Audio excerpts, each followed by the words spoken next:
my lovely bride, Sue, and then we have Michael Birch. He and his wife live in Sierra Leone as missionaries from this church, among others. And then Bill Laws at the end there. And he went with us. How many times have you been there now, Bill? That was your first time. Okay. Next slide. So we had the mission objective, but that fits into a larger vision for this ministry. And the vision is about kids, to invest in the development of children in Sierra Leone as future leaders of their country. And where the kinds of things that they are needing development in have to do with godly character, math proficiency, science, and reading.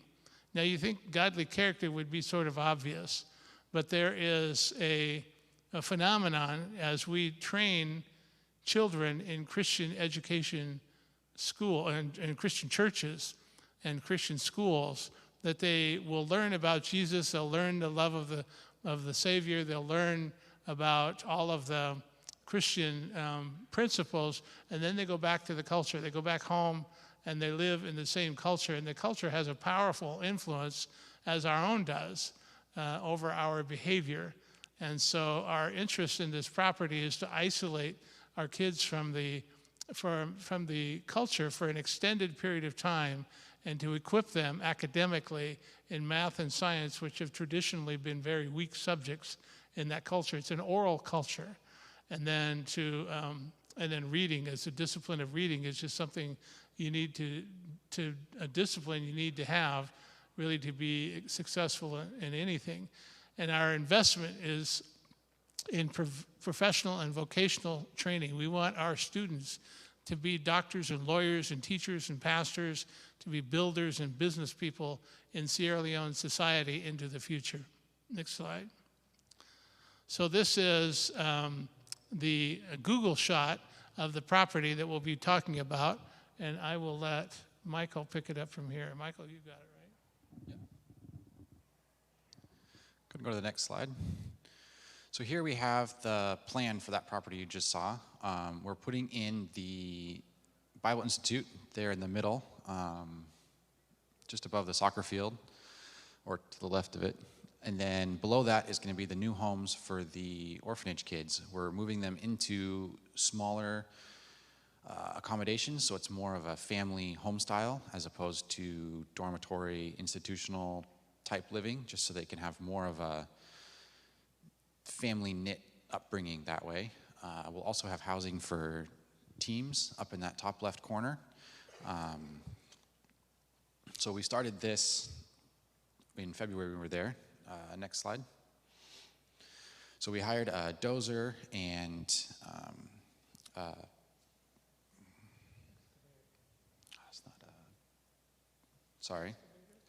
an excavator for getting this cleared and opening the trenches to do some plumbing and the footings. So we have here, we also clearing land to do some block work, which Bill will explain in a little bit. Next. And we also started this steel business. We've been doing it for a little over a year. This does the actual panel for roofing, and we can do trim and other things. Go ahead and go next. That is a leaf brake. It's manual, and that folds the edges and corners of the metal to go on the buildings we're doing. Next.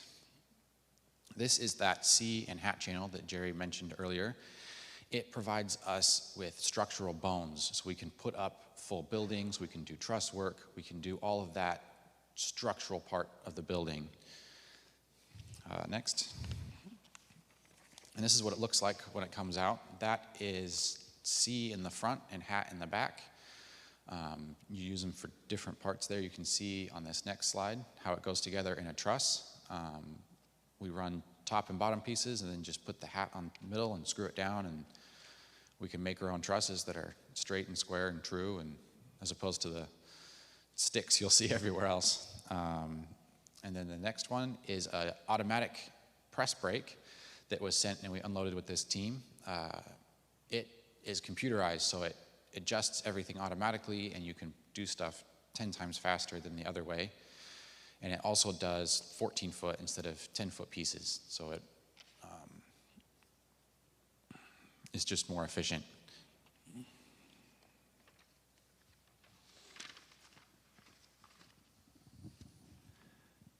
Well, here we are pouring concrete in the middle of Africa. This was our first pad we did. I think it was, 15 by 20, something like this. This will be for the generator room. This was all jungle prior to the cleaning up with the excavator and whatnot that Michael was talking about, and they've cleared the whole 11 acres out, and it's looking like a park with a few random palm trees here and there. Next slide, please. This wasn't up when I left. We just did the pad. We did 2 pads, and one in the back you can see that was for the shop. But they've made these trusses. These are pillars of concrete, and then they'll put the trusses on top, and then they'll start filling in those walls with handmade bricks that they make. Here's a picture, which looks pretty cool. It wasn't like that when I left. But that's a complete building site. Has to get a little landscaping done around it, but that'll come in the future. Next slide, please. This is the brick making process. I'm not sure if we have a picture of the. No. We don't have a picture of the machine. It's everything over there is diesel run. There is no power grid over there. There's no flipping on light switches. Very, very few. It's all diesel. And so this machine, it's got about 7-8 guys around it, and it's got this hopper it's got a form size of these bricks, and they put in a little bit of concrete, and they fill it full of mud, which they excavate from the property, and they stuff it by hand. It's all done by hand, and then this hydraulic press comes down, forms the brick, comes back up, and they pick it up, and they set it on these pallets. And the key is to curing them. About every, week or so, they gotta pick them up, and they gotta turn them all, and put them on a different pallet, and so on and so forth. I think it goes for about 30 days, and that makes them structurally sound, so they'll last for forever. In the past, the technology wasn't quite there, and the bricks wouldn't last all that long. Anyway, these guys are hard workers, and they don't stop. The next picture. Here we go. Here's a picture of the dorm. Is that right, Mike? And there'll be, you see them on the upper part of the picture, 1, 2, 3, 4, those are double bunks. This particular dormitory will hold 8 orphanage kids, and they'll have a little living room and their own showers and running water, no buckets to dump over the top of their head, and so on and so forth. So that's gonna be pretty cool. Next slide. This is at the orphanage, and that's me hugging Franklin. This is a child that Mary and I sponsor. We have for the last, some time now. He's getting big. There's 38 kids there. There they are right there. All full of joy, happy as clams. They have no idea, I wouldn't think, what the rest of the world is like. They don't have, nobody over there has anything. I mean anything. They don't have Jack. I wish they had Jack, because if they had Jack, they'd have something, but they don't have anything. So these kids are blessed for the people that love them dearly and are trying to give them an education and so on and so forth. Sue? This is a picture of our kids. We have 39 kiddos, orphan kids. A lot of them were made orphans during Ebola. Thousands of people died in Sierra Leone during Ebola, and so we took over this orphanage from another organization, and we've had it for 5 years? Since 2014.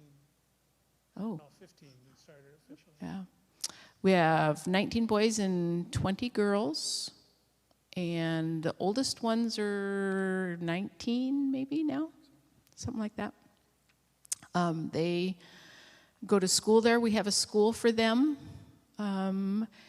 And we've had a huge blessing with Haley Ills, whose dad is the pastor at Turning Point Church. She has her bachelor's in education. And next slide. That's Haley there in the middle.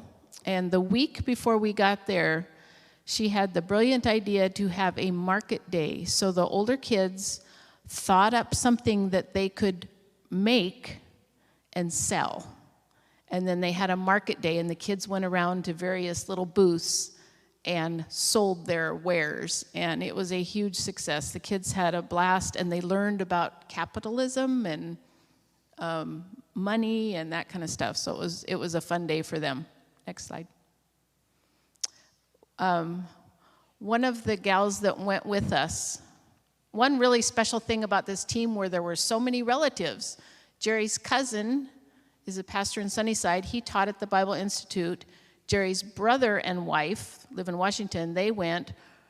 Brother-in-law's sister, or sister-in-law's sister went, and her son and granddaughter also went. Our son-in-law from New Mexico went, and a husband and wife from California went. And the wife of the man from California, who was one of our builders, when she first talked about going, she said, I am a dance teacher, and I'd love to teach the kids to dance. And I'm thinking, this is Africa. They know how to dance. But turns out she was a huge hit, and every day she did a little session with the kids, teaching them a little bit more of the dance. And then on Friday, they performed for everybody. And at the end, we had a dance-off. The girls were on this side, and the boys were on that side, and they had a dance-off. And they just had so much fun. It was just really a blessing. Next slide. One of the other things we did on Friday also, before the dance-off, we did a vacation Bible school. And the older kids did it for the younger kids, and they went to the nearby community and invited the kids from the community to come too. And so they heard a Bible story, and they did singing, and this is face painting. They did face painting, and they played games, and they did crafts, and it was so much fun for the kids. They just had a blast. And we had 2 teenage girls who went with us. This is one of them, and they helped Haley in the school with reading assessment. It's something that we try to emphasize at the orphanage. Reading is not something that is really pushed in schools there, and they're just not a reading culture. They're an audible culture. They'll listen to things, but they're not big readers. So our daughter Emily lives there, and she oversees the orphanage too. And she has got some program. It's an Audible Books program that they can do online, and they have some Kindles that they do, and has really stressed reading to those. Because if you improve their reading, you improve their math, you improve their science, you improve everything if you improve their reading. So that was, these girls did reading assessments on the kids. We also had a nurse with us from Washington, and she did vision assessments on the kids, vision screenings on all of the kids. They also did a sex ed class with the girls and boys separately. And they said, you can ask us anything, and some of the questions were very interesting. It was obvious that they really needed that little talk because they had a lot of disinformation, shall we say. So they did they did the vision screenings, and then they did some health teaching too.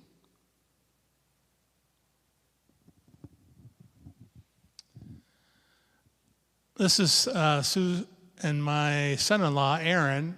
He was a Marine, and he fixed generators in Afghanistan, and so he has expertise in diesel engines.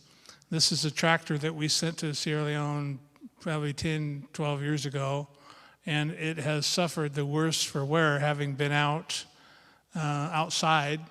We loaned it to a ministry nearby, British ministry, and they left it in the rain and tried to do some repairs on it. The upshot is its hydraulic system needed to be redone, and the wiring, both in front and back, were rewired. And so Aaron did that with Grace, and he also wired the machines that Michael referred to for the press brake and for the roll formers, set up panels for that. It was just a very important part of what we were able to accomplish.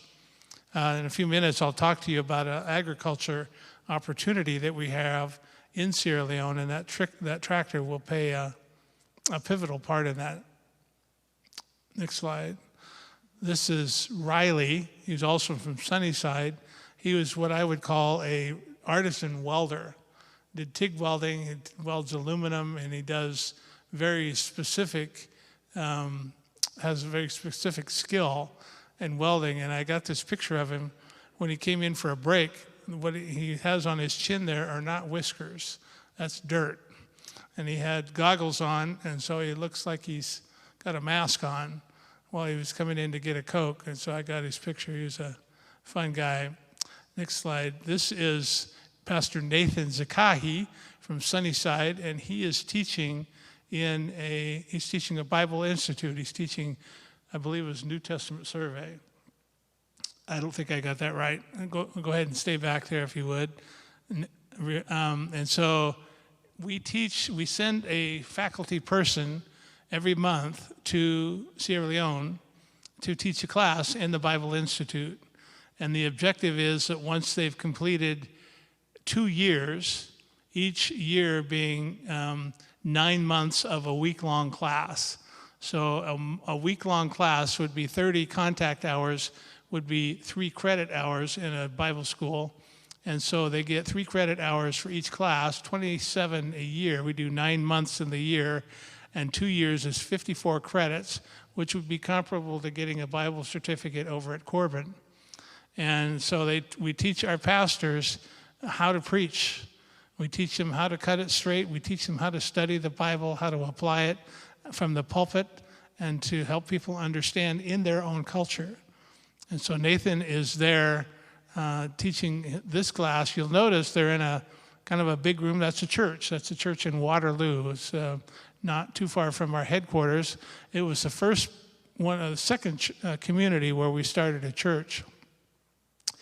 And it's that church sits in the middle of a school, in the middle of a village. People are walking and shouting and carrying on. They have to go find lodging each night between class days. And so the point of the Bible Institute is to prepare a home for those classes where people can stay on the compound, they can socialize, play ping pong in the evenings, and talk about what they're learning in class. Africans love to debate.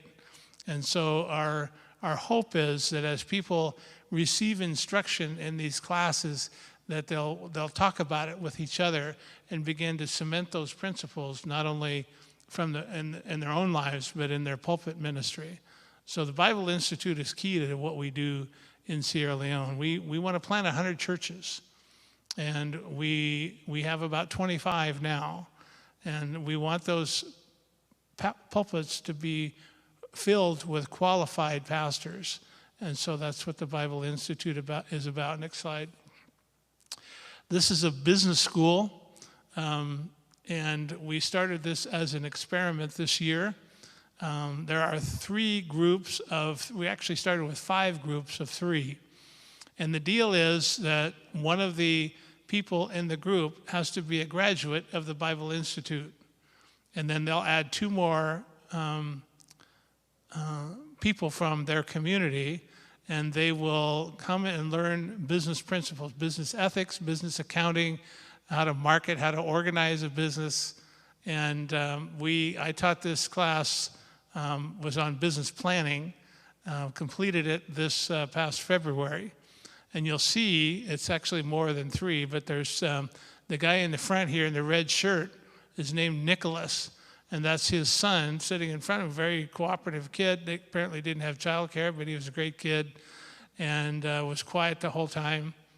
And so Nicholas lives in Boedu, which is a far reach away from the west coast of West Africa in a very remote place. It's one of the first places Dee went to preach when he started visiting Sierra Leone. And it's right on the coast of Liberia. It's actually a quite dangerous part of the world because it's in diamond country. And it's where the legend is that you can dig for 30 minutes with a spade and find a diamond. I have not personally tried that. But at any rate, he's in diamond country, and so he has a church there in Boedu, and he wants to start a business to supplement, to actually become independent in his funding for this church. That's the whole point. Every February, just before I left this year, we have a missions offering. And that funding, part of that funding goes to paying pastors in West Africa. And Nicholas is the guy in the red shirt, and we pay his salary from that missions offering. But Nicholas has accepted the challenge to start a business and to pay his own salary and to pay for teachers in his community, so that we can use those funds that we're currently paying Nicholas to go start another church somewhere else.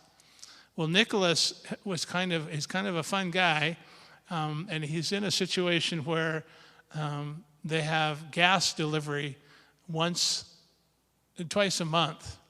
And so they'll have gas for the first week of, say, April, and then they run out. And so they have no gas for a week. And then the middle of the month, the gas truck comes by, they fill the tanks again, they have gas for another week, and then for the last week of the month, they don't have any gas. And so Nicholas wants to fill pop bottles, basically, 2-liter bottles filled with gas during the time of plenty, and then sell them during the gas drought. And so that was his business plan. And I thought, well, it's Sierra Leone, why not? But the other people in the class convinced him that you had to have a license to manage fuel, and that if he had an accident and incinerated his gas, it might make a poor testimony in the community. So he changed that to bulk foods, where he'll go to a town that's roughly the distance between here and Portland, and he'll buy bulk rice and bulk flour and bulk sugar, and he'll carry that back to Boedu and sell it in little Tupperware containers, an individual, and make a living on that. My assignment to them was to detail and describe the business. And I gave him an outline and say, ask, who are you going to sell to, and what's your prices, and then give me a plan. Tell me what you're going to do, and then put a budget with that, and tell me what it's going to cost and what you expect in receipts. And so he's working on that. He's probably the last one that's going to fulfill that assignment. To his left, with the big smile and the orange T-shirt, is Francis Lamine. And Francis is another group. He's from a place called Mile 91. And he's already in business. He has what he calls a fast food restaurant, where his wife will make a big pot of rice, and they'll put this African stuff on it, and they'll sell it for 75 cents a plate to the business people in the area. Sell it for roughly $1. It costs him 75 cents a plate to make it, and he'll sell it for $1. I had a great conversation with Francis about moving his price up, because other people, his competitors, sell for more than he does. But it was a great conversation because his pricing is principled by his faith. He says, I will stand before God one day and give an account for how much I charge for a plate of rice. It was a great conversation. Francis has future in our organization. He's very sharp. I administered a 50-item test with no multiple guess. It was all fill in the blank, and he got every one of them right. And so we're making plans for Francis. Well, he wants to do a business now in building retail. There's a situation in Sierra Leone where if you are trustworthy, if you can be trusted, the vendors, people who manufacture concrete and put together windows and doors and features of buildings, will inventory your shop. and then you pay them when you sell their stuff. And so, because nobody has the capital there to buy all this stuff and then resell it. So he's already started that, already has contact. Most people who do that start with concrete. And he's already given me his business plan. And when we're going back in May, and I'll be talking with him about it, but he will be very successful, I have no doubt. And he will use his funds to pay himself and 2 teachers in his school, so that he's actually supported by Willamette Community Church here in Albany. And then the last one is Horace. Horace is very far in the back, and Horace lives in a place called Teama, and they don't have any ice in Teama. Nobody sells ice. If you can imagine going to a place where you can't get cold drinks, you can't get cold anything because there's no ice. And so he calls his business cold storage. And what he'll do is buy 4 freezers that are solar powered, and he'll buy fish in containers and freeze the fish and make ice for just general consumption. He will do very well. People like stuff cold there because it's so hot all the time. And so, but I've yet to hear, I'm sure he's stumped on some details of budgeting, and we'll talk about that when I go back. But that's business. And the point of this is to establish businesses in each of our communities. And they will petition us, by that I mean Willamette, for a no-interest loan. And we will give them a loan based upon the soundness of their business plan, and then they in turn will pay us back without interest, and then we will use those funds to start another business somewhere else. So in the future, when we start a business, or start a church, we'll start it with a business first, and then we'll start it with a Bible study, and then we'll do we'll start it with a church. We'll build a church. Our superintendent, they're all named Ben Margai. Pastor Mike refers to him frequently. Ben calls it BBC. BBC is big there, the British Broadcasting Network. And so, but it's a business, Bible study, church is the vision, so that we can expand more rapidly. And we'll start in a program that is sustainable. Next slide. This is Luke Zedwick, and he was there after we were there. He was there in later February. No, he was there in March. And he is an educator from SIO, yeah. And so he's agreed to be our representative for West Africa Partner Schools. Now, our organization is divided between Grace Village, which is the orphanage, and what Emily and Haley work on, and then West Africa Partners is all of the churches that have program and ministry in Sierra Leone. Huh?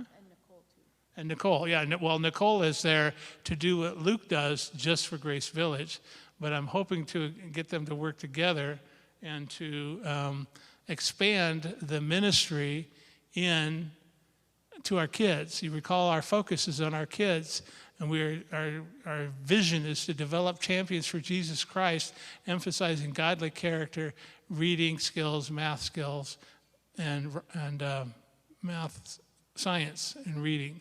So Luke went over there to do an assessment and to help us understand where we are, so that we know, and we already know where we want to be, and how do we get there.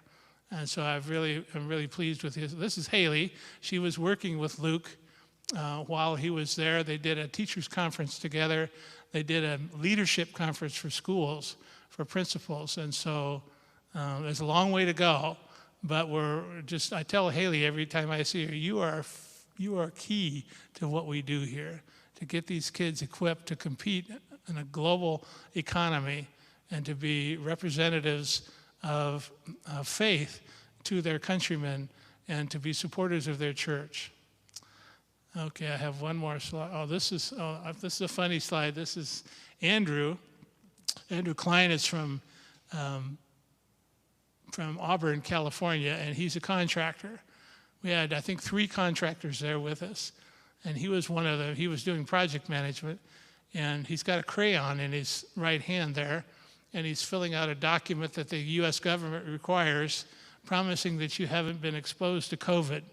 COVID was a big deal while we were there, and just in terms of getting there and getting out, and he wanted to show the proper respect to the document that he had to fill out for the government, so he filled it out in crayon and wanted me to. He also gave our grandson, taught him Oreo breakfast cereal, because there was a package of Oreos sitting there on the table while Ben was eating his breakfast, and he asked him if he'd ever had Oreo cereal.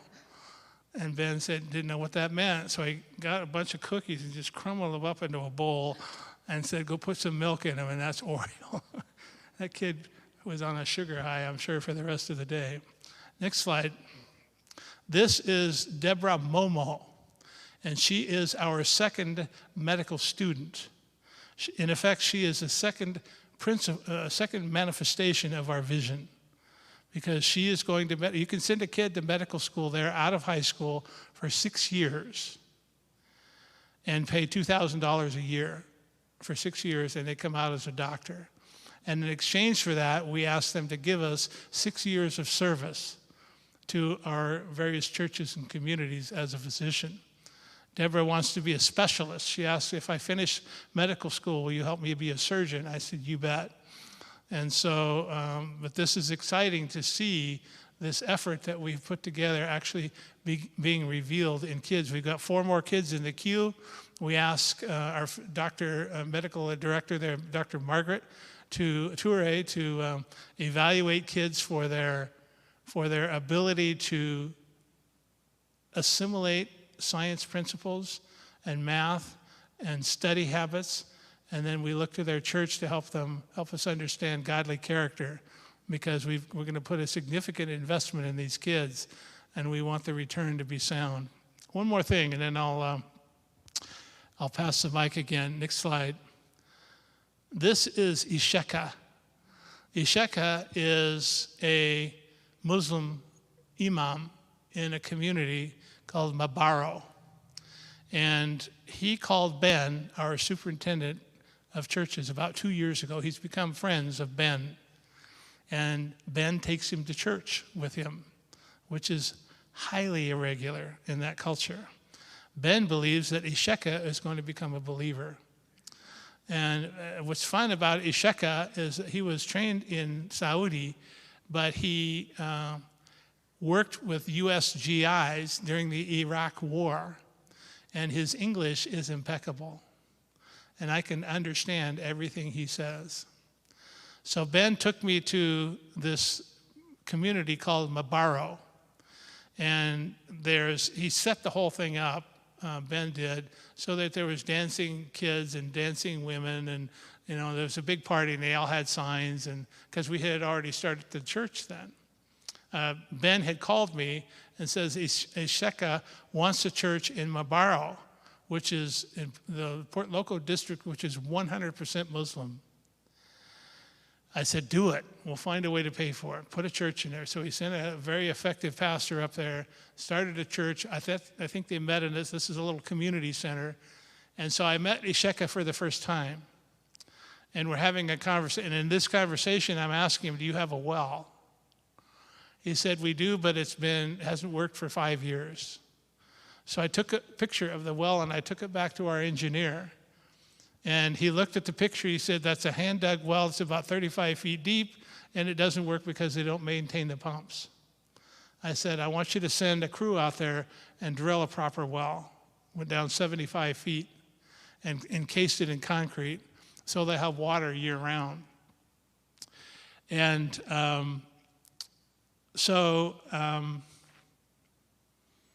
we did that within a month. And when I came back the next time, the well was working, and they asked for a second one.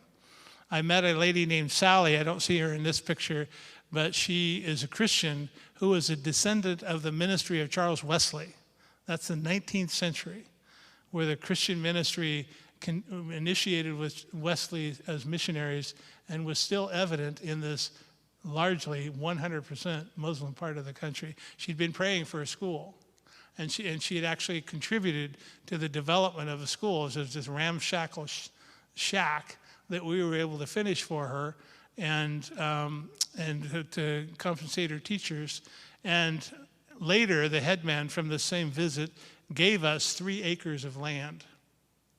So I was there, this is April, so I was there in February. And I met with Isheka again. And we have a pastor, a new pastor in that church. His name is Christian.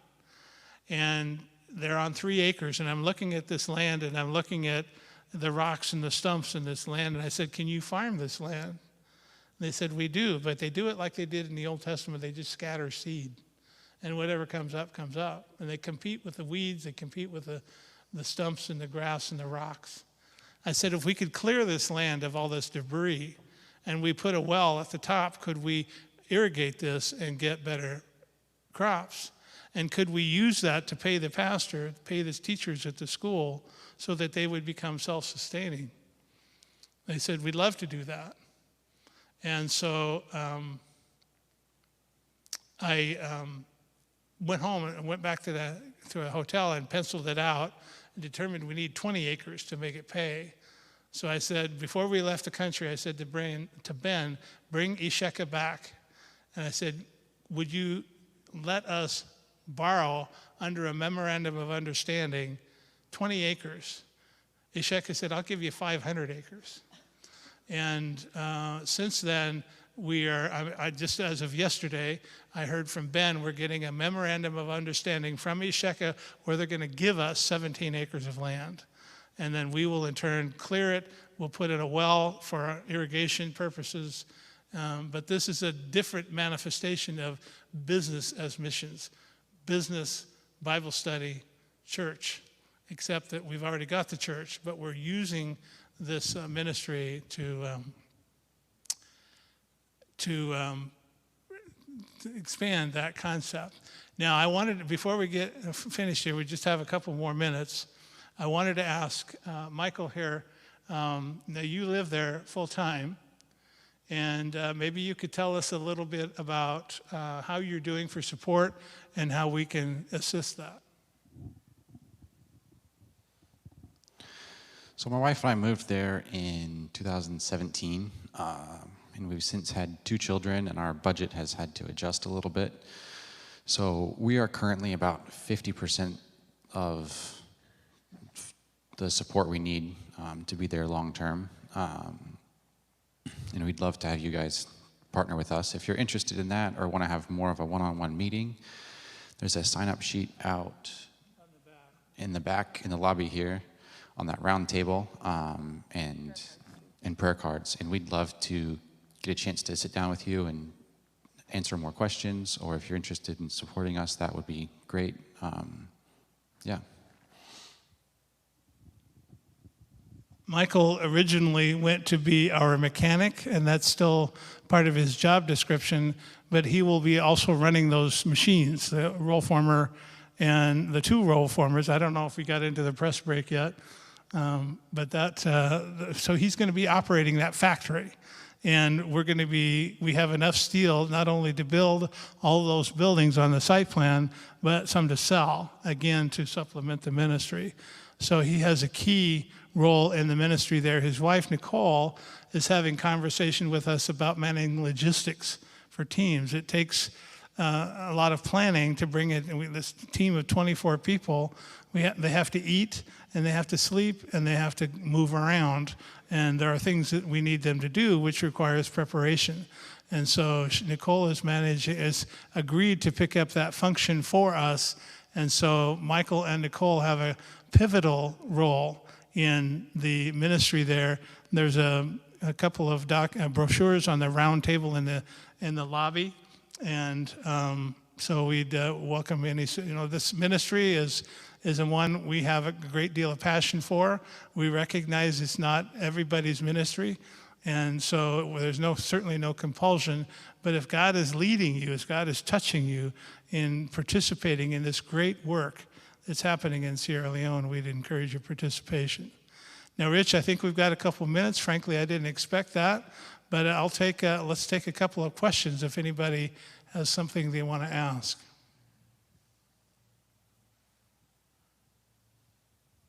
I have a hand right here. Okay, go ahead.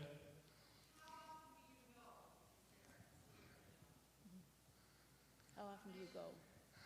How often do I go? It varies. It largely varies on, the question is how often do we take people?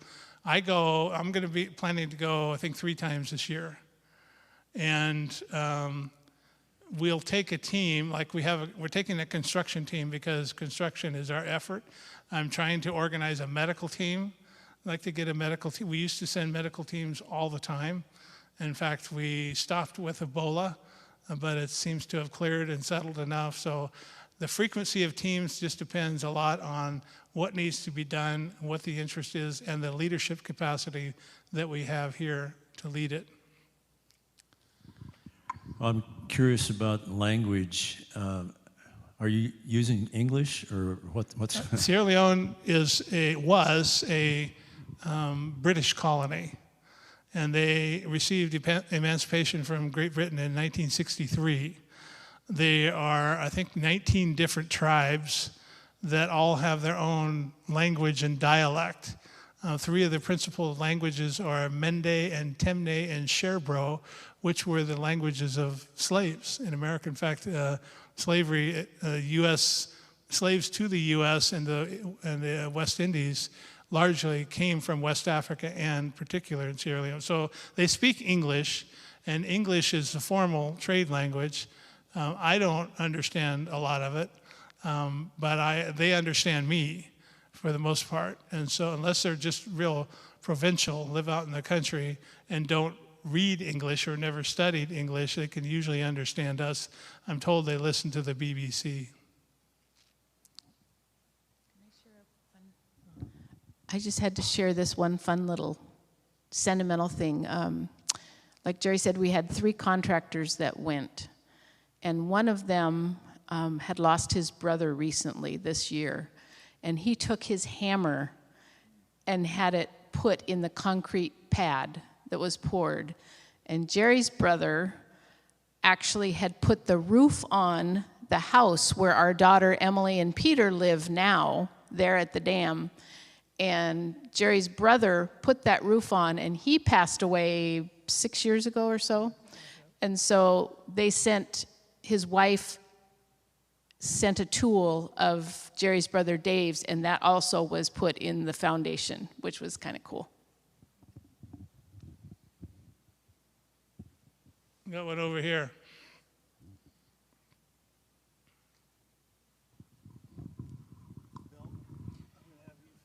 Jerry, is your organization, are all of the activities that you have, are they primarily rural, or are you making any inroads into the cities?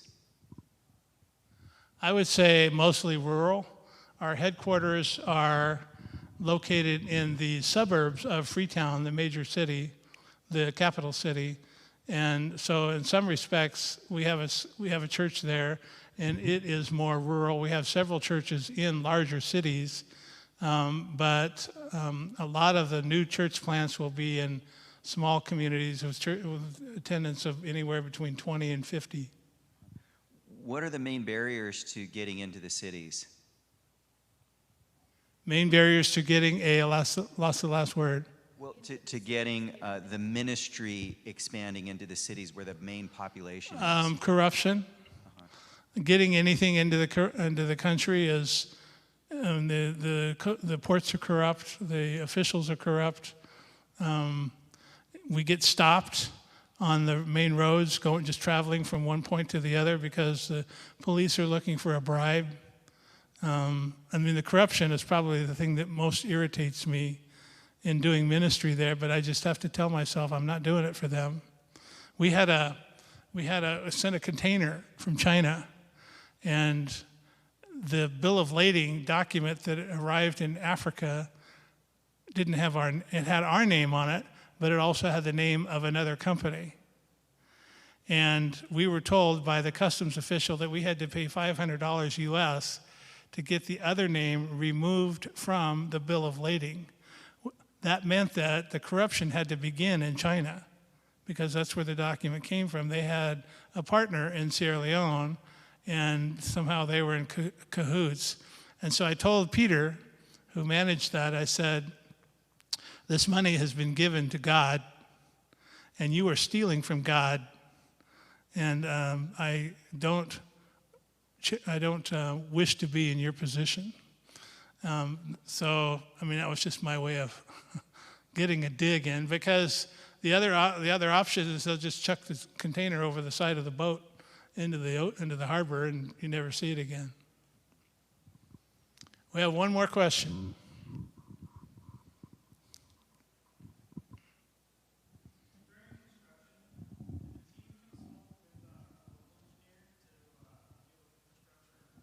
Did they consult with local engineers? And extreme temperatures. Say that again. During construction, did the team have consultation from a local engineer to help with the building infrastructure in an area prone to mudslides and extreme weather? Well, we brought in, we've been consulting with several different engineers. The engineering capacity in Sierra Leone was probably not to the caliber that would be useful, frankly. Our engineer, and we have Andrew is a contractor. He went and evaluated the site, developed the footprint, and then we engineering actually are having debates about how to build the trusses, and so we have quite a bit of engineering input from this side. The engineering input that we would get from that side wouldn't be terribly useful. Nothing is square in the country, anywhere. And when you see building projects for scaffolding, they just use sticks. And you see people up on top of these 5-story buildings. I mean, there's no OSHA or anything, so it's, yeah. When we were having a conversation to prepare for this discussion today, Bill made an interesting insight about his general impressions of the team and of the trip, and I'd like to conclude with that.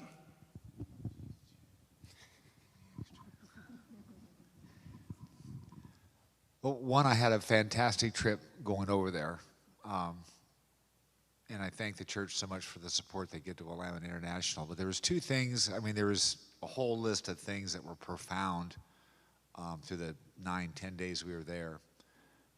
But the most outstanding, which I will never ever forget, is that there was 22, 24 of us that came over, and then if you count the people that are living there permanently, we gather 40-some people every night for dinner. But during the day and throughout the week, day or night. Oh, Mike? That better? Okay. Anyway, throughout the whole time we were there, with all of us from 4 different states. Well, yeah, but that, it's hot. There wasn't one complaint. There wasn't one hint of not working together. What had to be done was automatically done. People would just do it without even being asked. The Lord provided us with expertise from different people that fulfilled all the needs that were there, and it was. I considered it like our church, the 22 of us there. We're a little church representing the Lord and whatnot, and it was working. It was just glorious. And I was going, how can I bottle this and bring it back to this country here? Because it was just miraculous. And then the last thing was we went to a church service the day before we took off, and I didn't understand a lick of it until the pastor got up and he preached a great sermon. But at the very end, they stood up and they prayed for us, which kind of chokes me up, because we got, in our own mind's eye, we live in this Christian bubble in the United States. We live in a bubble. And these folks, they live under the grace of God. And it was just, and they were praying for us. So I was really touched by it and just wanted to share that with you. Okay, appreciate that, Bill. I put him on the spot, so he you did well. Let's pray. Let's stand together as we pray, please. Susie? We're grateful, Lord, for today. We thank you for this time. Thank you for the opportunity that we have to share this ministry. We thank you for the evidence of the work of God in Sierra Leone. We'd ask that that would continue, that we would continue to be people of prayer, that we thank you for this financial support and the talent support that you have given through your people to this ministry. We would ask that you continue to bless our fellowship and our worship today. In Jesus' name, amen.